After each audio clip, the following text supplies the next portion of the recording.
Book 7, Chapter 5, Episode 14. Invitation. I understand that you hate being put in restrictive positions. I won't force you to do anything, Reinhardt said just after he'd made the offer. I take it that's the reason you aren't serving some other noble, either. But if they catch wind of how much you know about serums and such, many nobles will want you as a servant whether you like it or not. You know that, right? I nodded. The cure for cursed wounds alone would be widely sought after were society to learn of it. There would be merchants and nobles who would want to sell it for a high price. Unfortunately, it would be no surprise if someone did something drastic to steal the rights to the medicine. If such a thing came to pass, we would like to assist you. But under the current state of affairs, it would be difficult, Reinhardt said. While I was treated well by the Jamil family, I was still a commoner. I wasn't even their retainer, I was just some kid they took some interest in. But even that was enough to keep people from messing with me too much. Nobody wanted to have a family as powerful as the Jamils as their enemy. I was just an adventurer, an owner of a small business, and the manager of an abandoned mine. I had some odd ideas before too, but none of that was worth the risk of going after me. Still, if you can create a cure for cursed wounds, that would change everything, Reinhardt continued. We may wield a lot of power, but it's not impossible to defy us. I worried that there could be some sort of plot against me.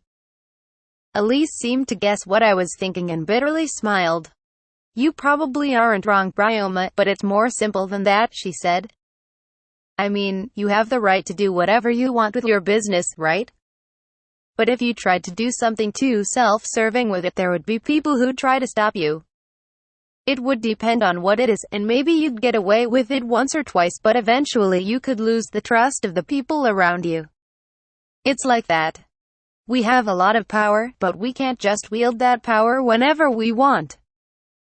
But if you were our technician, we could tell them you're not interested and reject their attempts to recruit you. If we tried that without employing you in some way, they'd just argue back. We'll have to come up with some good reason to grant you that position, of course, and I don't think it'll be simple.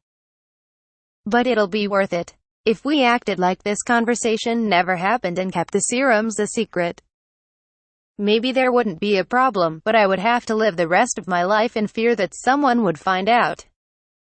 And as knowledge of the bloody slime serum spread and research picked up steam, they would discover that the serums could cure other diseases as well.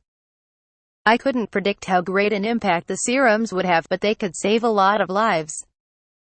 To hide them away would be unfortunate, to say the least. Can you tell me a bit about what serving as a technician would entail? I asked. How would my life change if I agreed? Well, a technician is a technical expert who serves a noble, Reinhardt explained. They only have to work when their services are requested. They may be asked either to use their expertise personally or to provide consultation. Aside from that, they're afforded a fair amount of freedom. A lot of talented technicians are picky in ways that are hard to understand, you see. For example, we have a medical technician who lives and works in the estate, but we also have a blacksmithing technician who runs a workshop and store in the middle-class district. On paper, they strictly serve us, but we don't want to stifle their talents by keeping them all to ourselves. As long as they could get in contact with me, I wouldn't even have to live in this city. Could I keep living at the mine and working out of Gimel? I asked. Yeah, I'm sure we can always send letters to your store. I'd like you to inform us in advance if you're ever going to be away from Gimel for a long time, but that's all I would ask. You already send us letters regularly, so I can't imagine that will be a problem. I'm thinking of making you a third-class technician. That's the lowest rank, but it will give you the most freedom.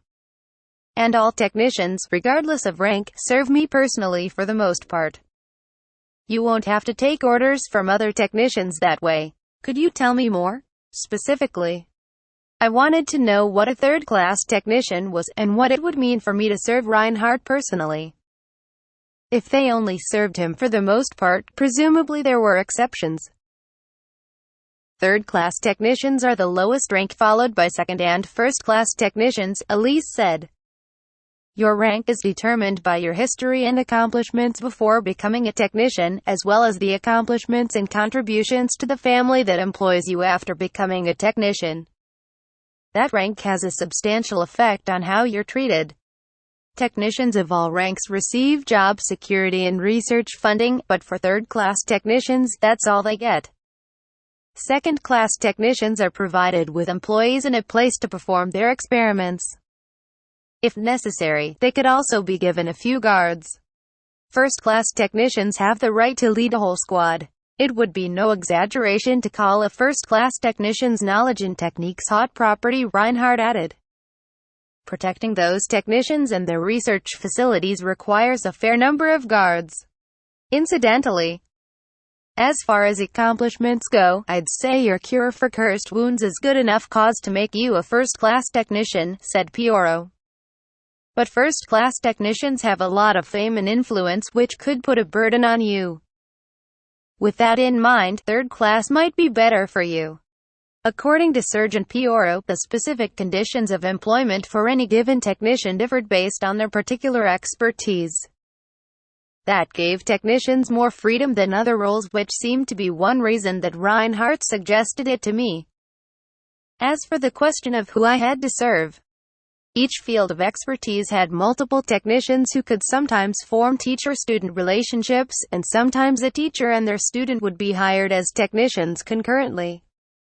All I had to do was not form such a relationship. Most of the time you'd be doing work for us as a technician. I probably won't be around, Reinhardt said. I'll send a representative in my stead at those times, but you won't be working for that representative.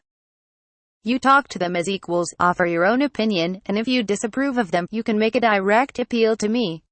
This doesn't sound like a bad deal, to be honest. It sounds great for me, but I take it that I won't be able to keep living life as usual.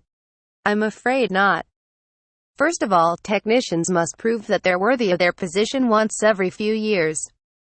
You'll have to present that your research has produced something useful, or use your expertise to help our territory. I'd already presented my cure for cursed wounds, so there was no problem hiring me as a technician. But depending on my future work, it was possible that I could be stripped of my role and the authority it offered. Makes sense, I said. Considering the magnitude of your accomplishments, maybe we could delay those evaluations for you, but we pay you with the taxpayers' money, after all. You have to provide something in return. I'm sure you'll be more than capable of keeping your job, but just remember that some work will be expected of you. We won't make any unreasonable requests of you, of course, so you may continue your current work. But you will probably become busier, and it may take time away from one of your other jobs. And there's one other thing, Reinhardt said gravely. If you're going to be our technician, you have to tell us where you learned your skills and from whom. It will be kept a secret from outsiders, but understand that we may have to provide some of this information to other departments. It felt like the temperature in the room precipitously dropped. All four of them went stiff. Is there anything else? I asked. No, not in particular. Simply becoming a third-class technician should limit how many invitations you get from other nobles. If you want, I can share your name with as few of my servants as possible. You should be free to work however you wish, as long as your research gets results. Knights have to train every day and serve in wars as needed, but technicians have no such obligations. Not having to serve in the military sounded like a big plus to me. The country seemed to be at peace now, but there was no telling if something might happen a decade or two down the line. If a war did start, I was glad that I could choose not to fight in it. The rest was all favorable to me as well. Nearly anyone who became a technician for the Jamil family would be moving up in the world pretty significantly, especially for a commoner. I was also offered incredible conditions even compared to the average technician, so I would think that the average person wouldn't hesitate to take this opportunity. I didn't know about anyone else, but maybe I was in the minority for needing to think about it. Well, I know this was sudden, Reinhardt said as I quietly thought about it. I'm sure it would be hard for you to answer me right away, so could you take some time to think about it? The cure for cursed wounds isn't complete yet anyway, is it? I've only tested it on animals. I don't know whether it would work on humans yet. Then there is no need to rush. I want to hire you as a technician because of the value of your serums and the effect that will have on you. If you don't introduce them to the world, then there's still time. We can limit all discussion of these matters to this place and wait until you're ready, if you would prefer. I agree with that, said Elise. I'd love to have you as a technician for us, but this decision will have a big effect on your life going forward. It would be a big decision even for an adult, so you should think about it long and hard. I agree as well, said Serge. Not only do you have the serums, but the results of your slime research could be turned into new products. You can get all of that sorted out, and you'll still have time afterward. I often forget it when I talk to you, but you aren't even 15 yet. I'm thinking the same thing, said Pioro. Technicians are usually talented craftsmen with years of experience. Are they got top marks at the school in the capital or a research institute? They're typically in their 20s at minimum. I know you've got skills, but you're too young compared to those people. A boy just over the age of 10 becoming a technician for the Jamil family? Serums or no serums, that could end up starting a few rumors. Now that you mention it, I suppose that would draw some attention for how unusual it is.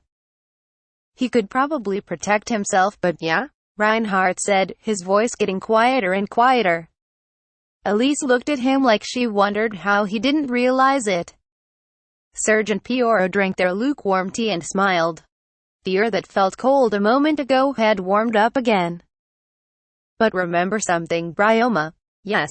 Be careful what you tell people, Reinhardt said as he avoided his wife's gaze. We're the first ones you told about the serums, right? You discovered the cursed wound serum on a trip with many adventurers around.